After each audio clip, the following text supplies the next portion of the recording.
ಇಂದು ಚಾಮುಂಡೇಶ್ವರಿ ವರ್ಧಂತಿ ಮಹೋತ್ಸವದ ಹಿನ್ನೆಲೆಯಲ್ಲಿ ದೇಗುಲಕ್ಕೆ ಕುಟುಂಬ ಸಮೇತರಾಗಿ ಎಸ್ಎಸ್ ಮಲ್ಲಿಕಾರ್ಜುನ್ ಭೇಟಿಯನ್ನು ಕೊಟ್ಟಿದ್ದಾರೆ ಮೈಸೂರಿನಲ್ಲಿ ಆ ಹಬ್ಬದ ಸಂಭ್ರಮವೇ ನಿರ್ಮಾಣವಾಗಿದ್ದು ನಿನ್ನೆಯಷ್ಟೇ ಕೊನೆ ಕ್ಷಣದಲ್ಲಿ ಎಸ್ಎಸ್ ಮಲ್ಲಿಕಾರ್ಜುನ್ಗೆ ಮಂತ್ರಿಗಿರಿ ಸಿಕ್ಕಿತ್ತು. ಇದೀಗ ಪತ್ನಿ ಸಂಸದೆ ಪ್ರಭಾ ಹಾಗೆ ಪುತ್ರ ಸಮರ್ಥ ಜೊತೆ ದೇಗುಲಕ್ಕೆ ಭೇಟಿಯನ್ನು ಕೊಟ್ಟು ವಿಶೇಷ ಪೂಜೆ ಪುನಸ್ಕಾರಗಳನ್ನು ಸಲ್ಲಿಸಿದ್ದಾರೆ. ಇವತ್ತು ತಾಯಿ ಚಾಮುಂಡೇಶ್ವರಿಯ ಹುಟ್ಟುಹಬ್ಬದ ವರ್ಧಂತಿ ಮಹೋತ್ಸವ. ಇದೇ ಸುಸಂದರ್ಭದಲ್ಲಿ ದೇಗುಲಕ್ಕೆ ಕುಟುಂಬ ಸಮೇತರಾಗಿ ಎಸ್ಎಸ್ ಮಲ್ಲಿಕಾರ್ಜುನ್ ಭೇಟಿಯನ್ನ ಕೊಟ್ಟಿದ್ದಾರೆ. ಕಡೆ ಕ್ಷಣಗಳಲ್ಲಾದಂತಹ ಬೆಳವಣಿಗೆಗಳು ಸಾಕಷ್ಟು ಅಚ್ಚರಿಗೂ ಕೂಡ. Hotel Management with AI. Join IIHM, International Institute of Hotel Management. ಕಾರಣವಾಗಿತ್ತು. ಪುತ್ರನಿಗೆ ಟಿಕೆಟ್ ಕೊಟ್ಟಂತಹ ಬೆನ್ನಲ್ಲೇ ಈ ಬಾರಿ ಮಂತ್ರಿಗಿರಿ ಕೈತಪ್ಪುತ್ತೆ ಅಂತಾನೆ ಹೇಳಲಾಗ್ತಾ ಇತ್ತು. ಆದರೆ ಕೊನೆ ಬಾರಿಯಾದಂತಹ ಬೆಳವಣಿಗೆಯ ಬೆನ್ನಲ್ಲೇ ಮಲ್ಲಿಕಾರ್ಜುನ್ ಕುಟುಂಬ ಸಮೇತರಾಗಿ ಪೂಜೆಯನ್ನ ಸಲ್ಲಿಸಿದ್ದಾರೆ. ಗಮನಿಸ್ತಾ ಇರಬಹುದು, ಮಂತ್ರಿಗಿರಿ ಸಿಕ್ಕಂತಹ ಬೆನ್ನಲ್ಲೇ ಕುಟುಂಬ ಸಮೇತರಾಗಿ ಪುತ್ರನ ಸಮೇತರಾಗಿ ಚಾಮುಂಡೇಶ್ವರಿ ಸನ್ನಿಧಾನದಲ್ಲಿ ಕುಳಿತು ವಿಶೇಷ ಪೂಜೆ ಪುನಸ್ಕಾರಗಳನ್ನ ಸಲ್ಲಿಸಿದ್ದಾರೆ. ದೇವರಲ್ಲಿ ಇಟ್ಟಂತಹ ಪ್ರಾರ್ಥನೆ ಫಲಿಸಿದ್ದಕ್ಕಾಗಿ ಕುಟುಂಬ ಸಮೇತರಾಗಿ ತೆರಳಿ ವರ್ಧಂತಿ ಮಹೋತ್ಸವದಲ್ಲಿ ಎಸ್ಎಸ್ ಮಲ್ಲಿಕಾರ್ಜುನ್ ಕುಟುಂಬ ಈಗ ಭಾಗಿಯಾಗಿದೆ.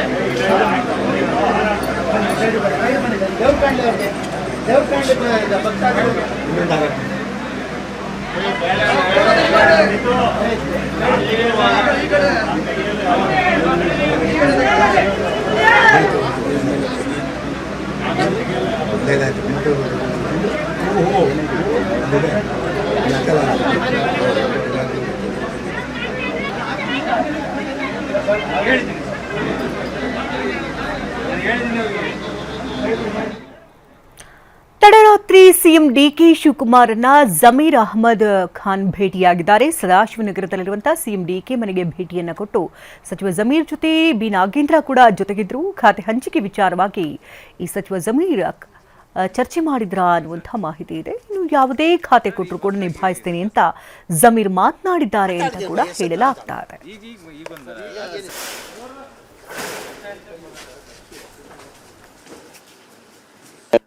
ಎಲ್ಲರಿಗೂ ಸಮಾಧಾನ ಮಾಡ್ತೀವಿ. ನಿಮಗೂ ಖುಷಿ ಆಗಿದೆಯಲ್ಲ? ಎಲ್ಲರಿಗೂ ಯಾವ್ದಾದ್ರು ಇಂಥದ್ದೇ ಖಾತೆ ಬೇಕು ಅಂತ ಸರ್, ಯಾವ ಖಾತೆ ಮೇಲೆ ಬೇಡಿಕೆ ಇದೆಯಾ? ಇಂಥದ್ದೇ ಖಾತೆ ಅನ್ನೋ ಬೇಡಿಕೆ ಇದೆಯಾ ಸರ್? ಯಾವ್ದು? ಇಲ್ಲಪ್ಪ, ಆತರ ಏನಿಲ್ಲ, ಆತರ ಏನಿಲ್ಲ. ಇಂಥದ್ದು ಕೊಡ್ಬೋದು ಅನ್ನೋ ನಿರೀಕ್ಷೆ ಇದೆ. ಯಾವ್ದನ್ನ ಕೊಳ್ಳಿ ನಿಭಾಯಿಸ್ತೀನಿ ನಾನು. ಮುಖ್ಯಮಂತ್ರಿ ಬಿಟ್ಟಿದ್ದು.